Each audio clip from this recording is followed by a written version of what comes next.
бид төрийн эрх барих дээд байгууллага өөрсдөө хуулиа одоо бас чандлан сахих хэрэгтэй гэдэг үүднээс төрийн албаны тухай хуулийг зөрчиж байгаа, төсвийн тухай хуулийг зөрчиж байгаад өндөр насны тэтгэвртэй гарч байгаа төрийн албан хаагчдын төрөөс олгох ёстой тэтгэмжийг их үүсвэрийн 50% л одоо сулгасан нь бол буруу юм аа. Ийм учраас үүнийг бол бүрэн гүйцэд одоо тавих үүргийг бид хүлээх ёстой. За миний зарчмын зөрүүтэй санал дээр бол копийн одоо энэ барилга байшинтай холбоотой санал бол 35 тэрбум төгрөгийг оруулж байгаа. Энэ нийт санхүүжилтийн дүн нийт одоо төсөвт өртгийг нь бол бууруулаагүй 150 тэрбум хэвээрээ байгаа.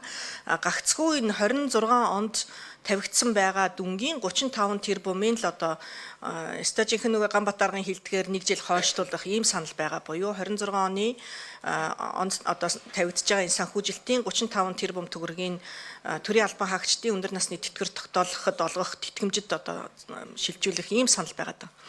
Тэгэхээр төсвийн тухай хуулиараа ч барилга байшингийн төсөвт одоо энэ өртгийг 3 хувааж одоо өгөх зарчим хүртэл үйлчилж байгаа шүү дээ. Тэгээд энэ зарчмаа ердөөсөө төсвийн хуулиач ердөөсөө барихгүй, зарчмаач барихгүй ийм нөхцөлийг сангийн яам өөрөө үүсгэж байгаад бас жоохон харамсаж байгаа. Тэгэхээр энэ бол болохгүй буруу эсвэл одоо КОПа бүр огт зохион байгуулж чадахгүй болж байгаа асуудал огт биш юмаа гэдгийг одоо бас төрийн байгуулалтын байнгын хорооны гишүүддээ хэлмээр байна. Энэ бол одоо ер нь бол сангийн яам байшин барилгын санхүүжилтийг бас олон жил дараалж хувааж өгдөг ийм одоо явдал байгаад байдаг. Тэгэхээр энэ дээр бол одоо Ботбаатар сайд маань айгаад одоо КОП маань ердөөсөө зохион байгуулагдахаа болох нэ гэж ердөөсөө айж имиж болохгүй. Би нийт өртгийг нь бол одоо бууруулаагүй зөвхөн санхүүжих дүнгийн төсвийн тухай хуульдаа одоо бас нийцүүлж шилжүүлэх ийм арга замыг хайж аргагүй эрхэнд л ийм одоо саналыг оруулж байгаа. Энийг одоо миний зарчмын зөрүүтэй саналыг дэмжснээр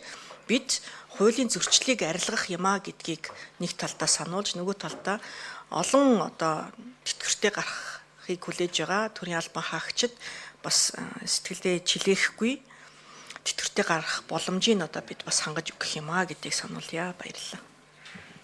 За